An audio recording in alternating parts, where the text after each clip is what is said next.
We'd like to welcome everyone to a very special shir tonight on probably one of the more obscure topics in the Torah.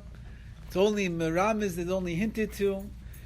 In Nach, in the Navi, in the prophets, in the writings, discussed more in the Talmud, and explained in greater depth by the Rishonim, by the earliest commentaries, the Rambam, and the Ramban, all the way down to the later commentaries, the Ramchal and others, which I'm sure that Rabbi Bleiweiss will do the job. You don't have to hear it from me. And the Gemara tells us that when a person will come to Shemayim after 120 years, one of the questions that they're going to be asked is, Tzapisa leYeshua, did you wait for the salvation? Literally translated, did you wait for the salvation?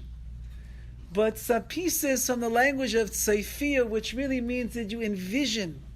Did you see what was going to be when the salvation, when Mashiach was going to come?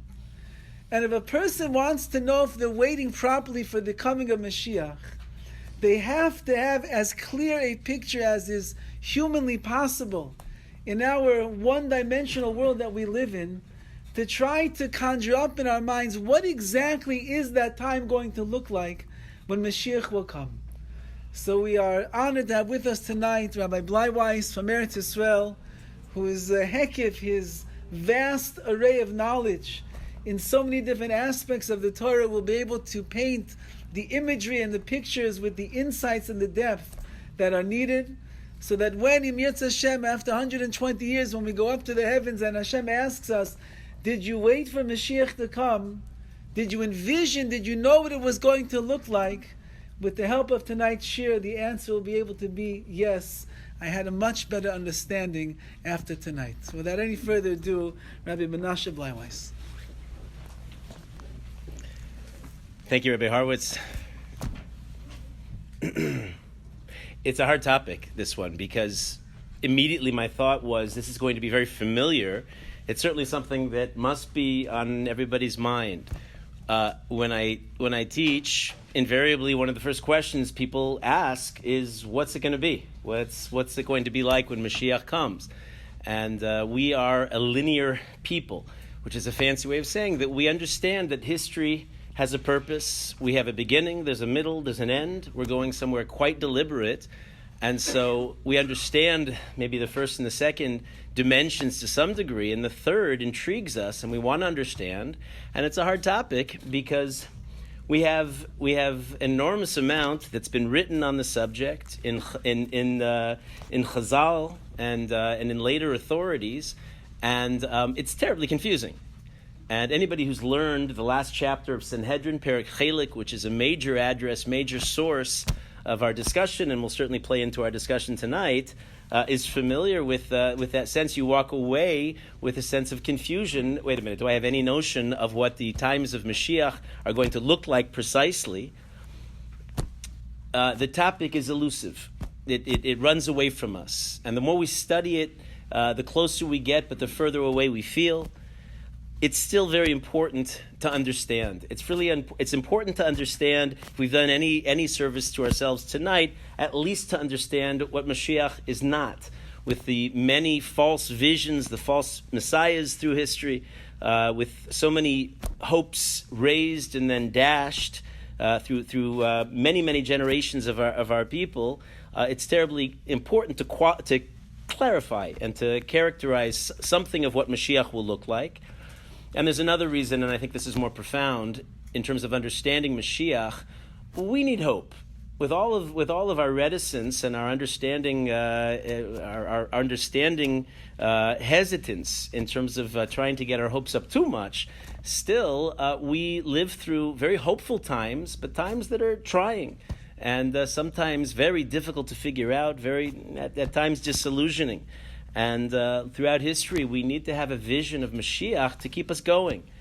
The Abarbanel, Dan Yitzchak Abarbanel, whose life is extraordinary, really unprecedented. He was a treasurer in Portugal and later in Spain, and he used some of his own personal wealth to try to bribe the king and queen of Spain, Ferdinand and Isabella, to try to spare the Jews the enactment of the Alhambra decree in 1492 and was not successful and was among the refugees. All of the Spanish Jewish community was expelled, so much so that Christopher Columbus said he had difficulty getting his own fleet out of the harbor. And one of his accomplishments, his many accomplishments after being expelled and moving to Italy for the remainder of his life, he wrote a book called Migdal Yeshuos that deals with the times of Moshiach, that deals with our topic tonight. And his purpose was very straightforward. He tells you in the introduction, he understood that his generation was despondent and he wanted to revive their spirits. He wanted to give them hope and a vision of what things would be like. And we have no less of an obligation tonight. Mashiach is a difficult topic. There's at least one person here who is considering not coming because it doesn't speak to her. And it's something that seems very foreign, certainly from a Western perspective, in a culture that emphasizes rationality. The pessimists predict all kinds of doomsday possibilities, that we're going to pollute ourselves as human beings off the planet, that we're going to overpopulate, that we're going to destroy one another, chas v'shalom, in war. And yet, we also understand, we can read the complex times that we're living in. There are optimists out there, and the optimists perhaps are gaining ground. One of the temptations in such a topic, I'm going to do my best to resist, is to try to pretend we're prophetic. We lack prophecy nowadays. I'm as confused as any of us can be about what actually is going to be. We'll talk about some of the Gedolim and some of their assessment. They're certainly more on track with understanding. But the optimists seem to be gaining ground, and that seems to be, at least according to a Gutman Center study from 2009, seems to be gaining traction increasingly. When interviewed, we're talking about Israelis across the spectrum. Israelis overall, the Jewish Israelis at least, are not necessarily characterized with a religious outlook. And yet in 2009, 80% of Israelis interviewed believe that Hashem exists. 70% believe that Jews are an Am Skula, are a chosen special people. 65% believe that the Torah and the mitzvahs were given by Hashem. And 55% believe that there will be a coming of the Mashiach. In a rational world, they still hold out faith. They understand the Pintel Yid, deep down inside, the Mashiach is coming. These statistics are all the more remarkable when you line them up on previous decades. Similar questions asked 10 years earlier and 10 years even before then, in which the numbers were far lower. And they've been only increasing since this point. There seems to be some understanding, perhaps we're in our desperation, there's nothing else but to turn to but the belief in Mashiach. But clearly, the optimists seem to be moving on to something. Our topic is, as we said, ambiguous. Chazal, in the many statements on our subject, on Mashiach, on the rebuilding of the Beis HaMikdash, on the final war, Milchemes Gog uMagog, sometimes seem to make statements that contradict one another. They seem to be full of ambiguity. Some of the Mefarshim suggest that this may be intentional, so that perhaps when we have absolute certainty about the messianic future, this may be poisonous to the human being. Certainly the disappointments that we've endured when we assume that a certain generation is designated to have a final geula, a final redemption, and the ensuing disappointments that come are sometimes very bitter. And so perhaps the ambiguity is intentional.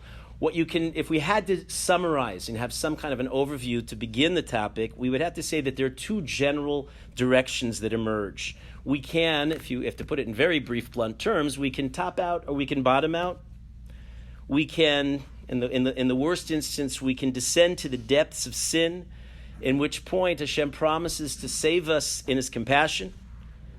Or we might merit in bringing the geula through collective tshuva. All kinds of self-appointed prognosticators, people who envision what the future is, seem to see indications of both. I think both are in evidence.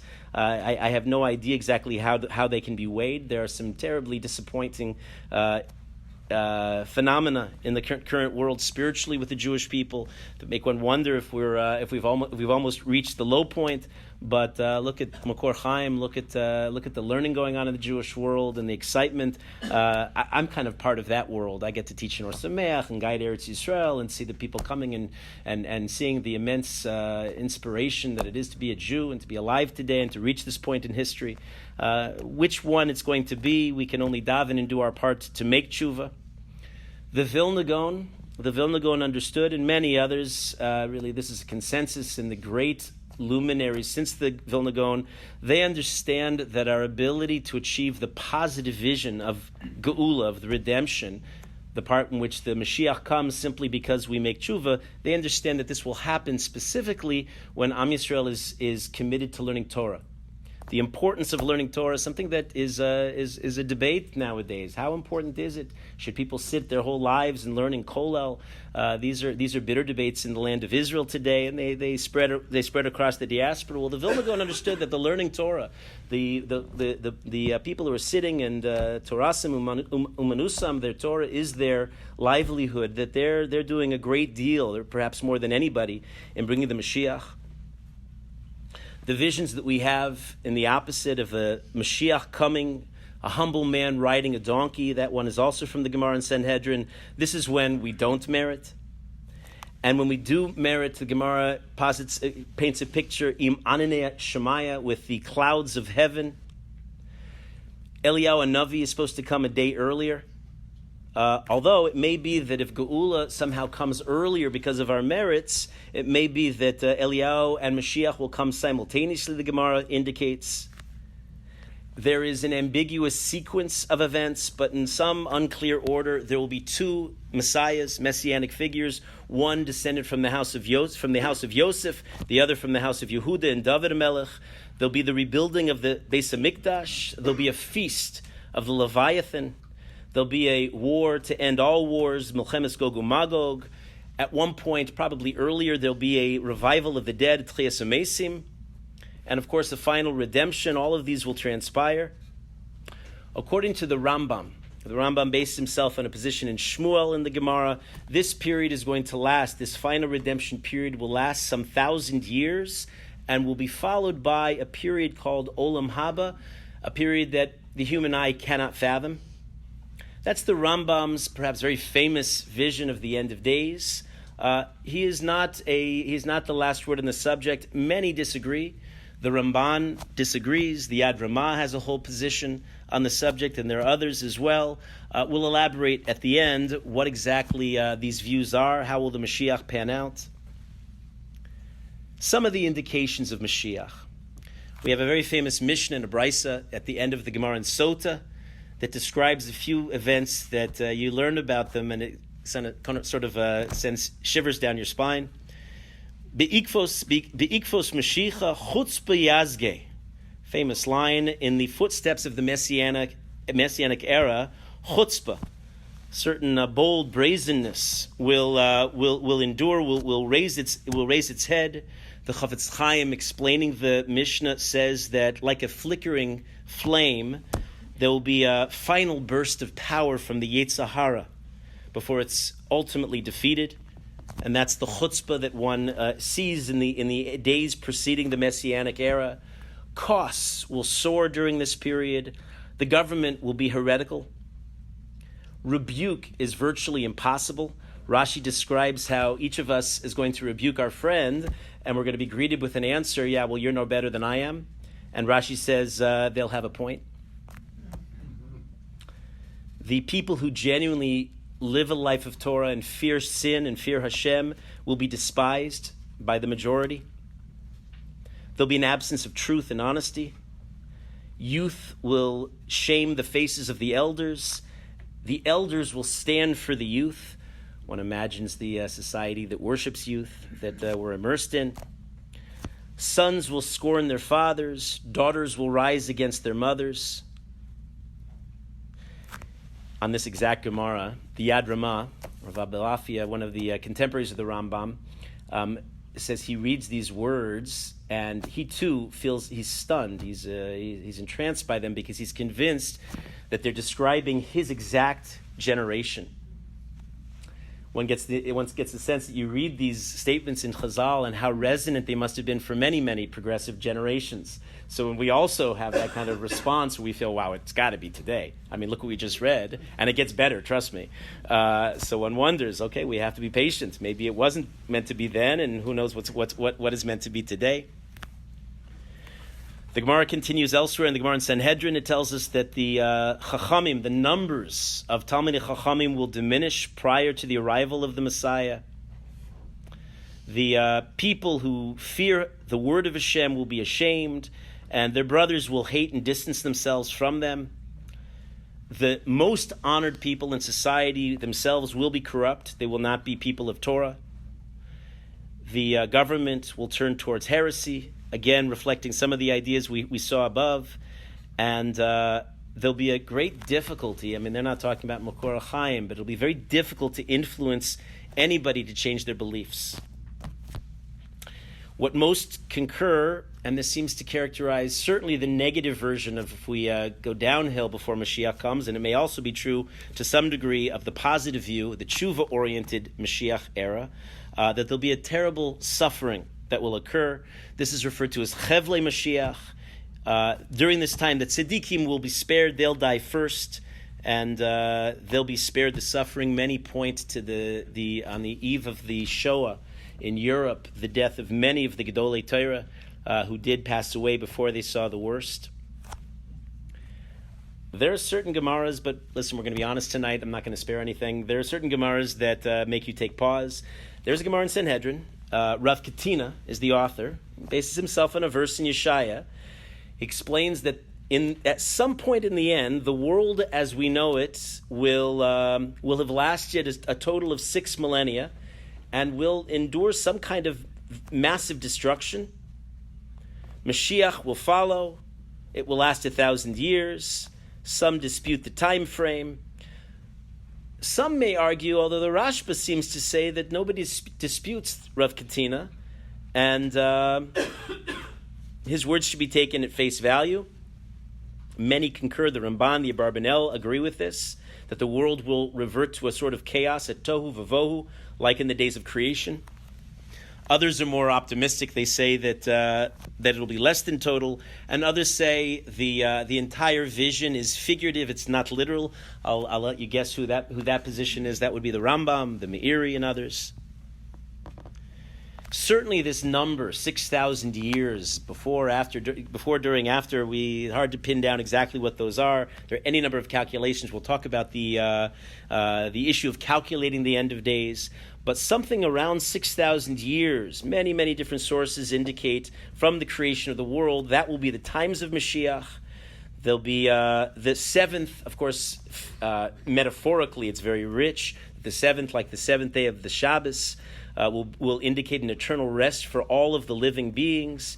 And the Zohar tells us that those who are left alive at the end will be very happy and fortunate to have entered this final Shabbos, the 7th millennium. The day is designated for HaKadosh Baruch Hu to effect a union of the new souls with the old souls. So let's get down to business. What are the actual signs of the coming of Mashiach? Chazal give many, many different signs. If you want to have a good, really succinct overview of this, you'll look at Rav Aryeh Kaplan's The Real Messiah, an interesting booklet. I think it's available online if you want to look it up. He wrote it mostly to counter missionary activity, and very, very worthwhile volume, a nice summary of those qualities that the Jews have always understood were the indications of the real Mashiach, and very clearly refutes any notion that Jesus or any other such figure could be the Mashiach. These are the qualities that Chazal, these are based on the psukim, the verses in Yeshaya and Zechariah and Yechezkel and many more. And these are the qualities of Mashiach. If anybody presents himself as Mashiach and doesn't have these qualities, they cannot be Mashiach, according to all opinions. Such a person has to have a pure love of God, an Avas Shamayim, a Yirah Shamayim. It's a male. He's mortal. He's not a synthesis of human and God or any other combination. He has mortal parents. He represents the finest that human beings have to offer. The Gemara in Sukkah tells us that he is ranked among 8 men who are the princes of all human beings.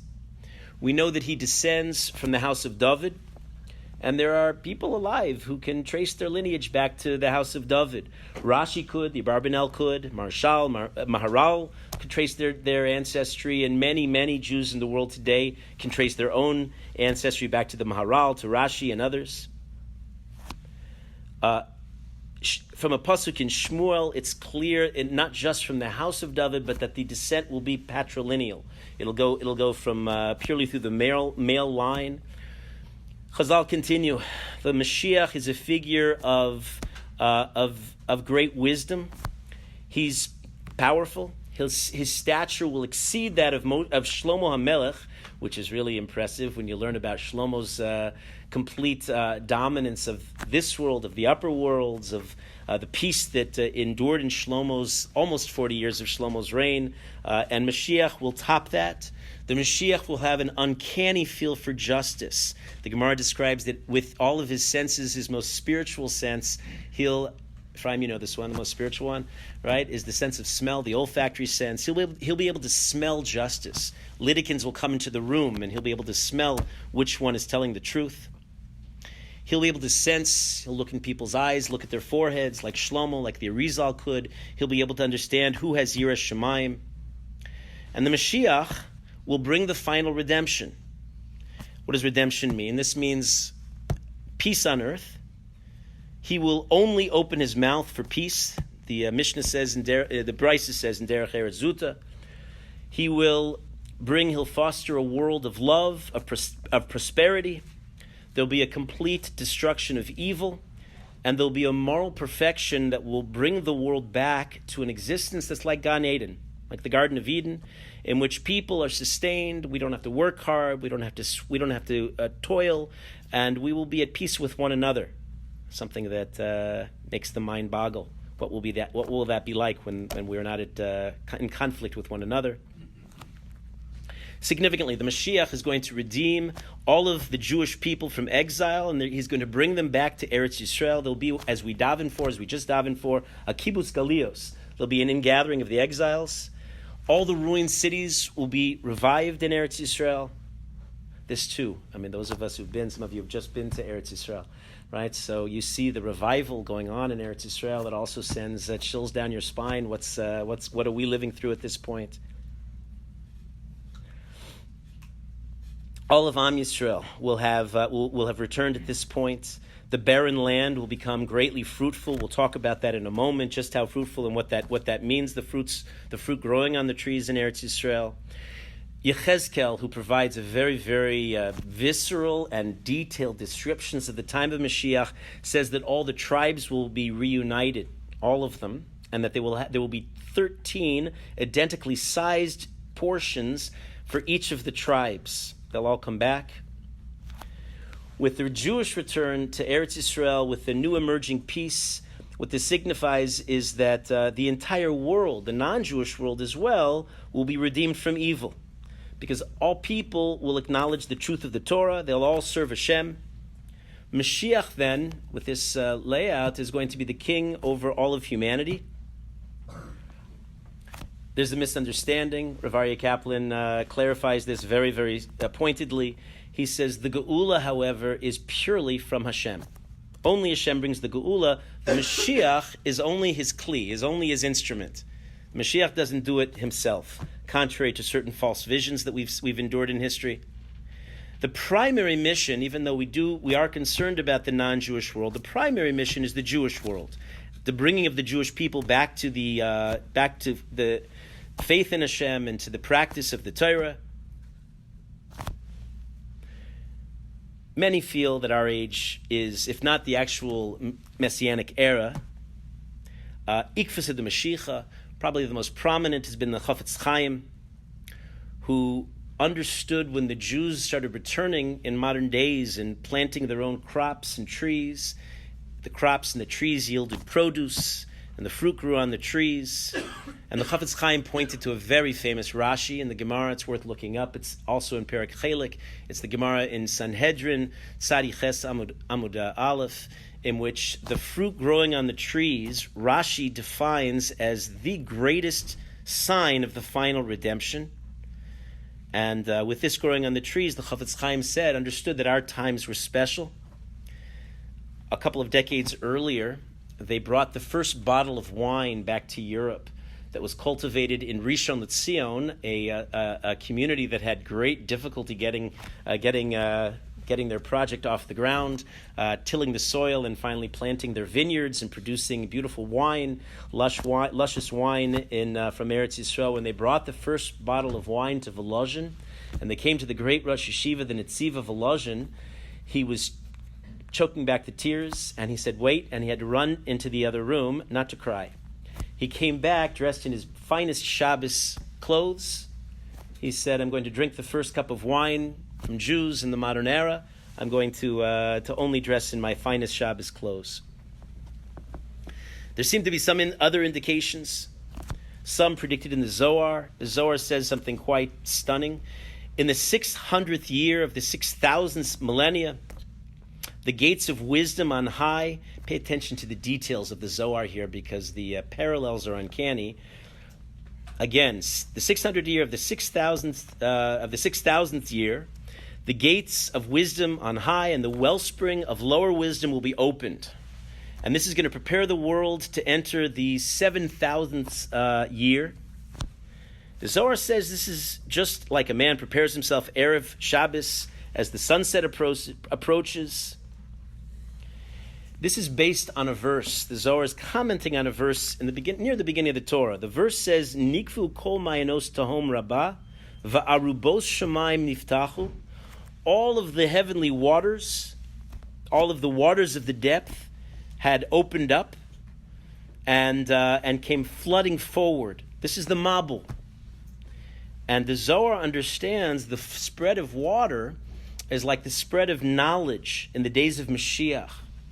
And the parallel is fascinating. 600 years into Noach's life, the number 6 is clearly indicated.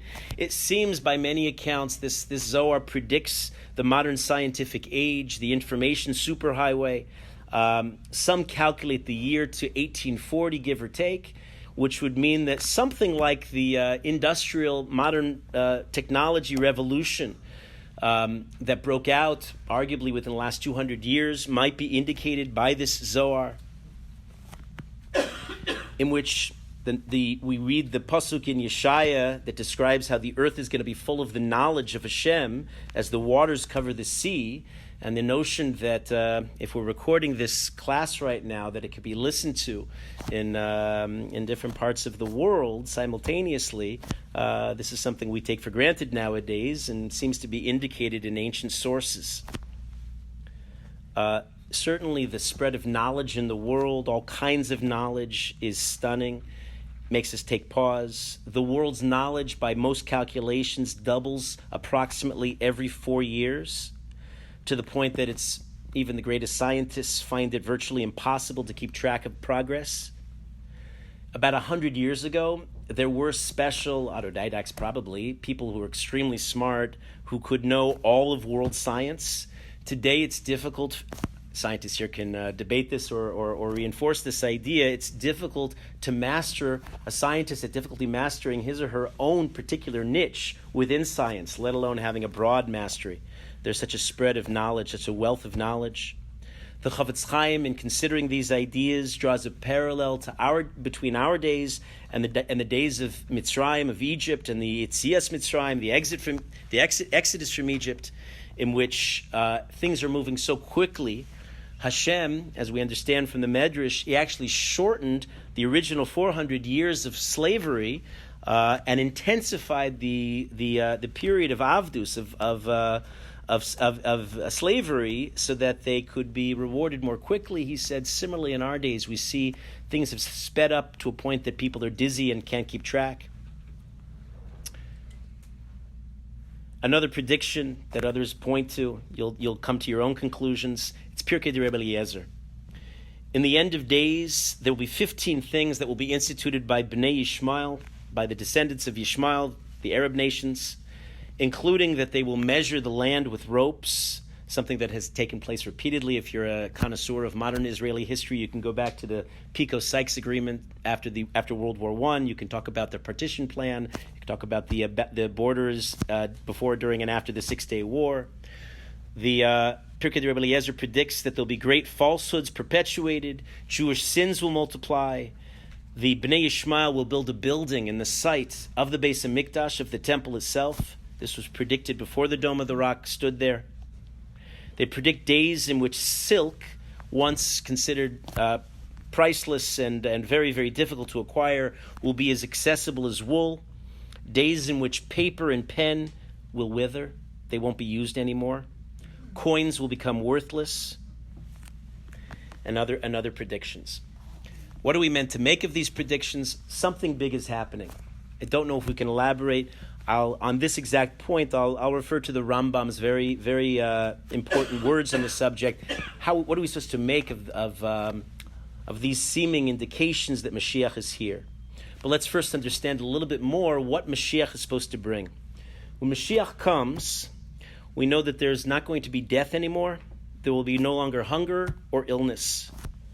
People who are blind, their eyes will be opened. The Navi Yeshaya predicts. People who are deaf, their ears will be unstopped.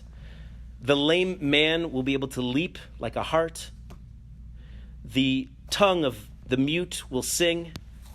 Grapes during these days will be as large as hen's eggs, and the grains of wheat will be the size of a fist, which have great meaning. Metaphorically, you remember that the original curse of Adam Arishon, the first man, is that b'zeas apecha tochal, you're going to eat by the sweat of your brow, and it'll be with great difficulty that the land will yield food. And suddenly, in the times of Mashiach, it'll all be reversed, to the point that the Navi continues, clothing will be so readily available, they'll grow on trees. All the technology that we can imagine today would make all of this possible. And indeed, the Gemara in Shabbos tells us that Rabban Gamliel says none of these miracles have to involve a change of our natural order. They can all be understood within the context of the world as we know it. Men and women are going to change. They were created on certain equal footing. They were du partsufi. And with the sin, each one had to take on their own tikkun, their own way of fixing the world and fixing what they reduced. Part of what a woman's tikkun was to become reduced, subordinate to the man. And this was understood. Chazal explained this would be true until the end of days. It is parallel to a process in which the moon was reduced in favor of the sun. And in the end of days too, the moon will somehow be restored to its former glory. This too is predicted by the Navi. In the days of Mashiach, prophecy will come back. We will have prophets. In fact, the Mashiach himself will be a prophet. Rambam indicates this in Hilchos Tshuva. Prophecy, we remember, only comes in Eretz Yisrael, so we better pack our suitcases and get over there. And this is also true only when the majority of Klal Yisrael is living in Eretz Yisrael, so that's a prerequisite as well. The Yerushalmi indicates something interesting. The Beis HaMikdash, the temple, will actually be rebuilt, according to this Yerushalmi, before the Mashiach comes. Because the Gemara continues, and actually the Medrash also says, Mashiach will actually go up, climb to the rooftop on top of the Beis HaMikdash, and reveal himself to the world. The Gemara in Brachos indicates that before the building of the Beis HaMikdash, we're backtracking here. So the Beis HaMikdash precedes the Mashiach, and what comes before the Beis HaMikdash? Kibbutz Galios. We've all got to get over to Eretz Yisrael. It's also possible, and it's indicated in a few other sources, that Mashiach will accomplish these things before he's recognized. And at some later date, he'll be recognized. These are dangerous sources, you realize, because many false messiahs have used them to fend off criticisms and to use as defense. Well, I'm not Mashiach, I haven't revealed myself yet. Or some say there's some notion of a second coming, which doesn't seem to have much basis. There will be in these days a great Sanhedrin that will come back. There will be a Nasi, a leader of the Sanhedrin, and some of us discussed this on Erev Shabbos.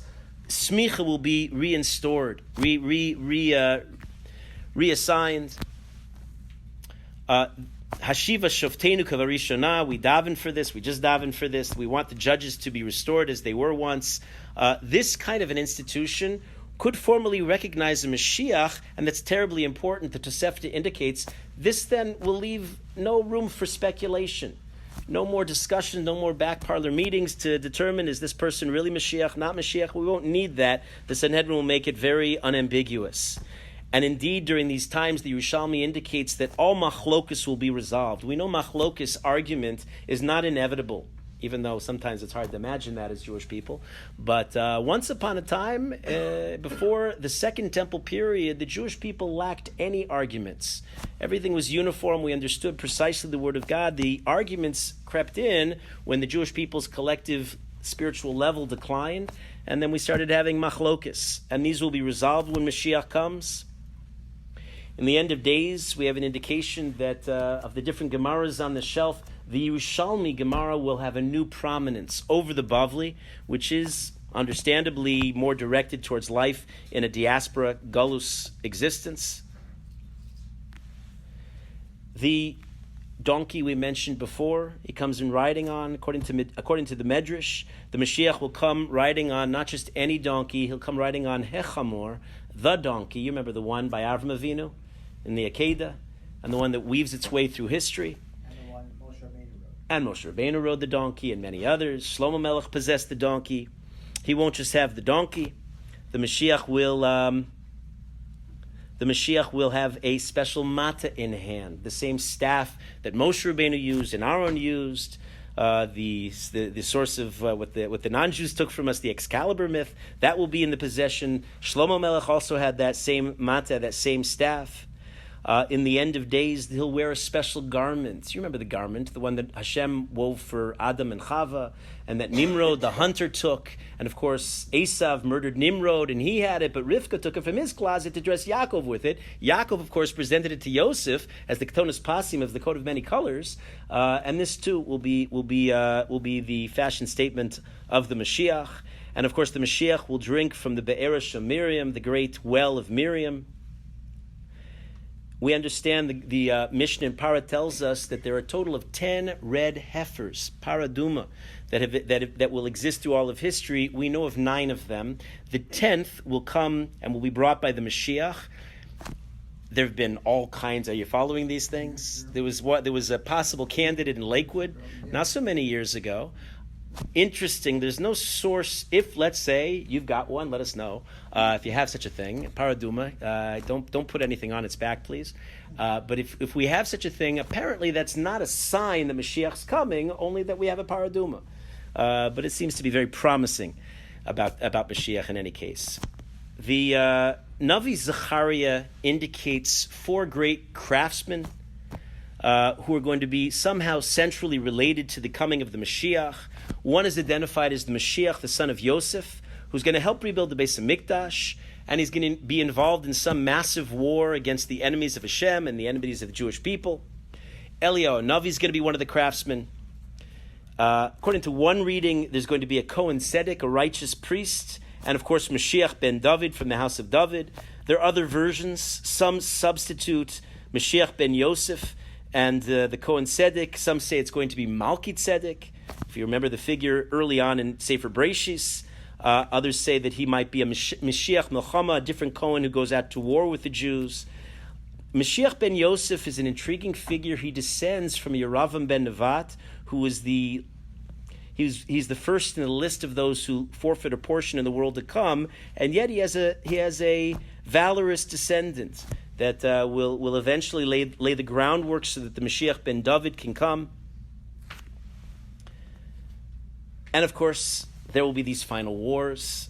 The Kabbalists talk about these final wars. They, of course, are literal and also very, very mystical and spiritual.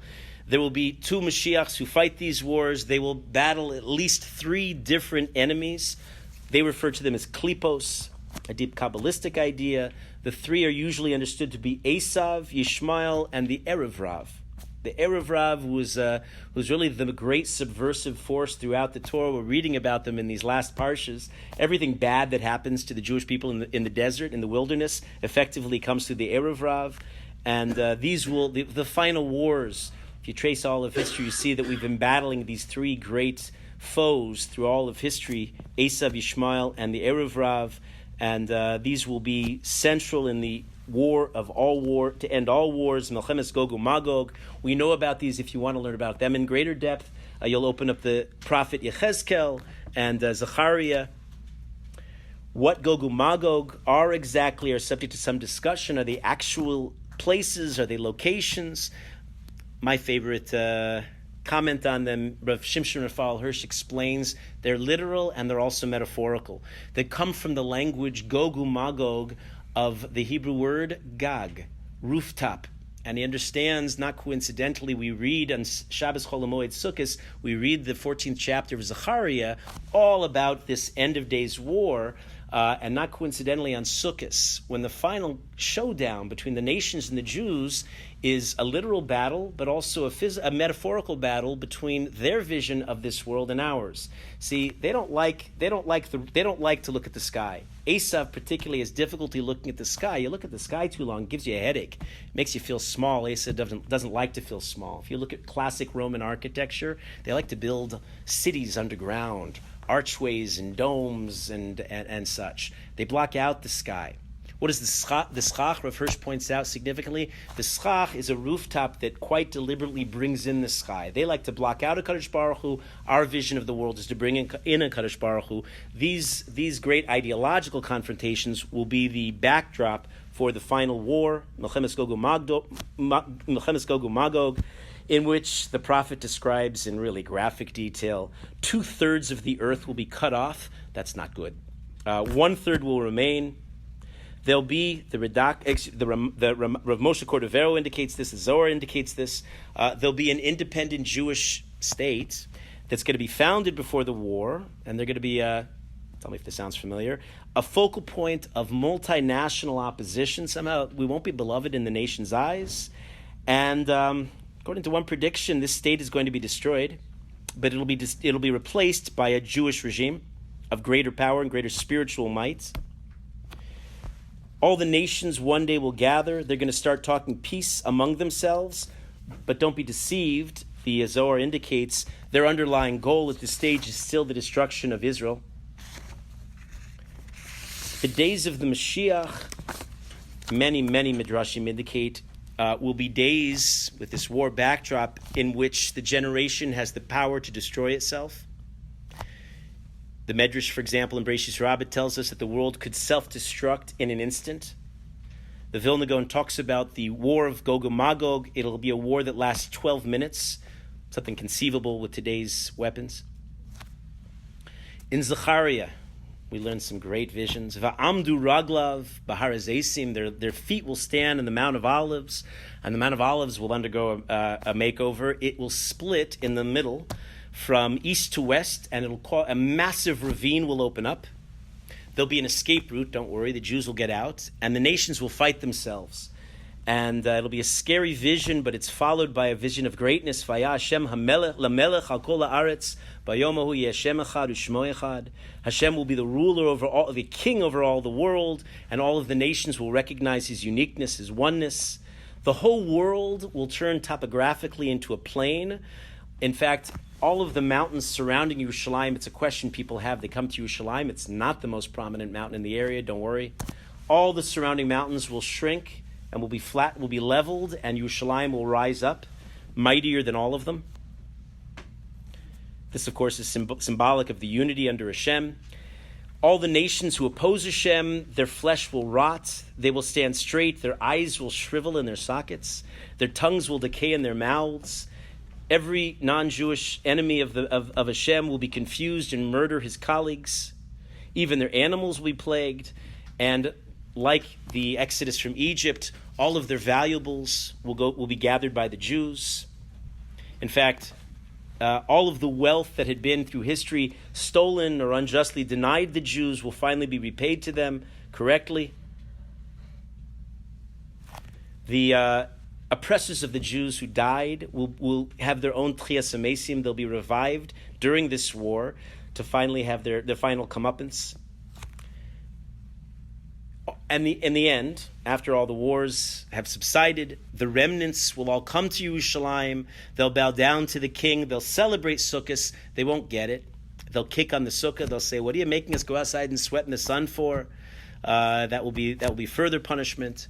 But after everything has subsided, after the wars have finally ended, all the weapons will be destroyed. In some of the grandest visions of the prophets, we understand v'chitasu charvosam leitim. They're going to beat their swords and turn them into plowshares. They're going to beat their spears and turn them into pruning hooks. Nations will not lift up sword against nation. They're not going to study warfare anymore. The wolf will lie down next to the lamb. The leopard will lie down next to the goat. The infant will be able to play near the hole of the cobra. And the Beis HaMikdash will come back. If you want to learn about the Beis HaMikdash, the future Beis HaMikdash in greatest detail, go open up the last 9 chapters of the Navi Yechezkel.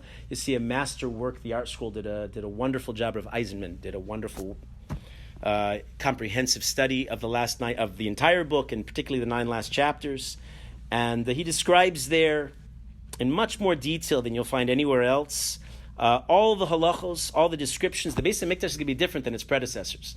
The first, the second, the third is going to be the grandest. It's going to be a square entity surrounded by the external buildings. How will it be rebuilt? Who's going to do the job is subject to an argument. According to Rambam, Hashem will give human builders insights, and they will understand what was previously concealed, because there's a lot that's confusing about the end of days. They only knew, remember this, they only knew how to build the second temple when they had directives from the prophets. Presumably prophecy will be restored, but how will we know and how will they know? Rambam says that they will have renewed insight, perhaps prophetically, to rebuild. That's the Rambam's opinion. He's a minority. The overwhelming consensus, Rashi, the Tosfos, and many, many others, understand that the third Beis HaMikdash will be rebuilt miraculously. It will be made of fire in the heavens, and it will descend from on high by way of miracle, already built, which of course begs the question, what's our job? That leaves all the fun work to so our job is to do what we're doing tonight, is to work on ourselves and to understand to fix our midos, to make tshuva. Actually, nowhere in Tanakh does anybody refer to a third Beis HaMikdash. Beis HaMikdash Shlishi is not a term you'll find, but clearly there's a vision of the end of days, Yeshaya, Zechariah. It will stand in the current site. Yerushalayim's topography will change radically, as we've indicated. There will be, at one point, a great day of judgment, Yom Hadin Hagadol, in which all of us, all human beings, will be judged to determine who merits a final revival. There's a question. We get this every year, no? Rosh Hashanah, the Abarbanel asks this question. We also get this at every person who lives a life, then, of course, has Yom Adin, a day of judgment after death. So then what is this day of judgment? There'll be a third day of judgment where the books are now reopened and the final sentence is implemented. Rav Aaron Kotler explains part of this. See, life is only part of the package. We live a life, we die, we move on. You know this business about saying Kaddish, about learning Mishnayos and Gemaras when somebody dies? We call it Lilui Nishmasam. That's all part of this discussion. Because the final accounting of every neshama takes place on this final great Yom Hadin. So right now, if perhaps we're quoting the Rambam and the Ramban, my students taught me this year, cha-ching, in the heavens, right? In other words, they're getting points right now as we're talking, right, in their names. And all that's going to be tallied up only in the end of days. So we've got to not only get our merits while we're here, but we should influence, we should write Sfarim, we should have good kids, and have students, and all of this will be registered in the end of days. Here's some of what I believe are some of the key insights and how we're supposed to sort through all of this information. I don't know about you, I find this confusing and overwhelming in total.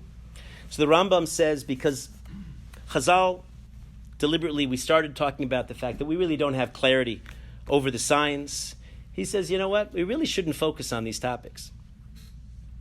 He says, interpreting, is Mashiach now? Is calculating the end of days? Is it somehow indicated? He says, this is not a tenet of faith. You'll look long and hard in his 13 Ani Ma'amins, his articles of belief. You will not find them as one. The belief in Mashiach, yes, but trying to dwell on them, trying to predict, is this the day, is tomorrow the day? He says that's not essential. He says doing so, Rambam believes, does not strengthen a person's avos or yiras shamayim. His approach, he suggests, is that we should wait patiently. We should believe in all of these ideas in a general way and keep learning. We know this is famous. If we're learning and suddenly the word goes out, Mashiach's here, we stay learning, because this is what we're going to be doing anyway when Mashiach comes. Why would we interrupt ourselves doing what's all important and vital? The Pasuk famously explains, V'yafeach laketz v'lo yechazev im yismamea chakelo kivo yavo lo ya'acher. That's the Navi Chavakuk. There's almost an identical Pasuk in Yeshaya. It means that he'll come. He won't delay. It's fine. Chakelo, wait for him. But don't push too hard. Generations who pushed too hard, they were what Chazal called dochek esaketz. They pushed the end of days. Bar Kochva was an example of such a generation. It didn't end well. We're not supposed to push too hard. There are elements in the world today who push very hard for Mashiach. That's not the Rambam's approach. It's not the standard approach of the Jewish people. And Rambam says, he summarizes, if there arises a ruler from the house of David, he's immersed in Torah, he keeps mitzvahs like David HaMelech, he follows the written Torah, he follows the oral Torah, he's master of all the books on these shelves. Well then, okay, we have an assumption that such a person could very well be Mashiach. If, Rambam continues, he further succeeds to build the Beis HaMikdash in its original site, he brings all the Jews back to Eretz Yisrael, Kibbutz Galios, then Rambam says his identity as Mashiach is certain. Pretty clear cut. And then he adds something critical. Rav Shach, the Gadol Hador, quoted this frequently. He says Rambam would rather study matters of Emunah than the days of Mashiach. And ironically, of course, by studying Emunah, we're much more likely to facilitate the coming of Mashiach. Rav Shach would repeat this, is something we need to be reminded. Rambam addresses a difficult question. You know, Rabbi Akiva, other great rabbis, were fooled by Bar Kochva. They thought he was Mashiach. How is that possible? So Rambam explains. He says, yeah, they made a mistake. They mistook Bar Kochva for Mashiach. Of course, they hadn't asked for a sign or a miracle. They just saw that he was a candidate. He seemed to be, at least for a certain period. Not everybody was bowled over. Rav Yonasan ben Torsa looked at, he was a former convert, and he looked at Rabbi Akiva and he said, grass will grow from your cheek and Mashiach will not have come. But many of them felt that Mashiach was on the way. And it turned out, Rambam says, they were wrong. We know many others were almost Mashiach. Chizkiyahu HaMelech famously was almost Mashiach. The Gemara Megillah indicates that Koresh could have heralded a messianic era. There were other times it didn't pan out. And here's a very important statement. Rabbi Zera makes it, it's the Gemara in Sanhedrin. He criticized those, even sometimes great people, who pushed too hard, who tried to predict the coming of the Mashiach. He begged them, this is so striking, he begged them, please stop predicting when Mashiach is coming, I beg of you. He says, by doing so, you're actually delaying the coming of the Mashiach. The date is not knowable. The Brisa says, pining for Mashiach too much, again, might delay his coming. He will come when attention is diverted from him. Then I have to qualify all of that. The Ramban, the Abarbanel, and many others have a different take on this.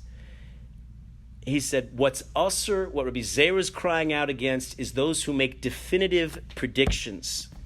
He says, if you do that, you might cause people to lose their emunah, their faith altogether, if they turn out to be wrong, and how many people have been wrong in such things. Ramban says, though, a general search for the end is absolutely allowed, and it was common. We find it in the Gemara, we find it among Rishonim and Achronim. Clearly people were involved with the predictions of the end. They just weren't making absolute predictions, holding out for the possibility of human error, as could always happen. We have to be ready at any time. In the days, a fascinating Gemara in the Sanhedrin as well. Rabbi Yeshua ben Levi actually meets Mashiach, and he's told that he's going to come today. And then it turns out, apparently, we weren't ready for it, so he didn't come. And indeed, the Gemara in Eruvin says Mashiach can come any day, right now, today.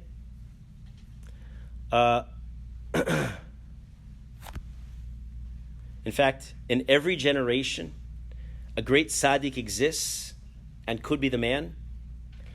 He may not be aware himself that he's destined to be Mashiach, and the time will be right, and he'll emerge, and he'll know it too, and everybody else will recognize it as well. I'll conclude, if we can conclude such a topic. Rambam says, don't think this era will indicate any change from the natural order. Current norms will continue. He explains in very rational terms, he says the miracle of the wolf lying down with the sheep is really just a metaphor for the Jews living securely with the wicked nations. Others argue. Ravid brings a counterproof on that point. Kesef Mishnah, Rav Yosef Karo leaves that particular discussion as it's Tzadi Ayin, Sarich Iyun. He's not sure how to paskin on that one. Rambam says, quotes the Gemara in Sanhedrin, Kol Nevim Kulan Lo Nisnabu Elali Mos Mashiach. The prophets predicted, they prophesied the days of Mashiach. Aval Olam Haba Ayin Lo Rasa. The world to come, no eye has beheld that. Remember, the Rambam understands two phases. There's the 1,000-year period of Mashiach, followed by Olam Haba, and Rambam says, we can't understand such a thing. The human mind has no capacity for it. And that's why the Nevi'im don't describe it. That's the Rambam's view. I promised at the beginning that we would at least briefly, consider the words of the Ramban. Many others agree with the Ramban. He says when Chazal refer to the world to come, they actually mean the days of Mashiach. These are synonymous phases. Rambam says they're different. Ramban says they're the same. He rejects the notion that this end of days will last just a few generations until everyone dies. He wonders, what does it mean to have a revival of the dead only to kill everybody off all over again? Among his many difficulties understanding the Rambam, he explains the Rambam. He thinks Rambam has confused the notion of Olam Haba with a different notion of a heavenly Gan Eden. He understands quite literally the prophetic predictions and a transformation of the entire world to a state that's something that we can't fathom. Much like a baby in a mother's womb suddenly comes out in childbirth and is just in a totally different universe. He understands that's what's going to be in the end of days. Spiritual sustenance will replace physical nutrients. The neshama will ascend over the goof. The soul will go over the body. Even though, and this is impossible to comprehend, he says, it remains inside the body all the while. He cites a precedent for such an existence. Moshe Rabbeinu had this experience when he ascended Har Sinai. Eliyahu Navi had this when he ascended on Har Carmel and others, and in Har Sinai. Ramban Nachmanides explains that the body will not just be a physical shell, it will actually come to supersede the neshama in spirituality. He understands that everything has a purpose, even though right now we can't quite fathom what these are. The body will not have digestive or reproduction services anymore. Hashem creates nothing in vain, so the body will actually exist in its proper idealized state, unfathomable to us today, something we've only briefly glimpsed, like Shabbos is Me'ein Olam Haba, a taste of the world to come without actually being the world to come. In the end of days, Chazal leave us with these powerful, inspiring images, and that's what we need to fill ourselves with. Here's a Mechilta in Parshas B'Shalach that describes the Jews singing their great song after surviving the Yetzias Mitzrayim and the Kriyas Yam Suf. The Mechilta brings that in all of history there'll be 10 songs. The Kriyas Yam Suf, the Shiras Yam by the Yam Suf, is one such great song. And we understand like this, what are songs? What's music? Music, we know, is the deepest expression of the human neshama. When you really sing out, Ashir Lashem B'chayai, I sing out with every fiber of my being. We understand that a song is sung when we experience an epiphany, a connection with Hashem. And picture the Jews at Yam Suf. they've just been through what an ordeal: collective slavery, sudden redemption, terror, fleeing. They're now caught between a hostile, aggressive Egyptian army on one flank and the Reed Sea on the other side. They perceive that the end is near, and in an instant, what was a source of great confusion suddenly is clarified, and they cross through in a grand procession the Yam Suf, and they made it to the other side, and everything that was mass confusion just a few moments earlier, suddenly the cloud is lifted. There's a clarity, there's an understanding. All the pieces of the puzzle come together, and we understand at such rare moments in history how everything serves a purpose. Kol da Avid Rachmana Latav Avid, everything that Hashem does is for the best. Gamzu Latova. Every note, every instrument, every participant plays a great role in Hashem's beautiful harmonic symphony. And of course, the result of this realization is the overwhelming desire to sing a song, sing out to Hashem. And this will be the feeling in the end of history. And if you've been through the study of Jewish history and you've seen just how low the depths of suffering the Jews and really the world has reached, and you've experienced your own difficulties and the sense of confusion, and when all of this is lifted in the times of Moshiach, when we suddenly have a new clarity, we're going to raise our voices naturally and sing to Kadosh Baruch Hu this symphonic song, because it all coheres, it all comes together.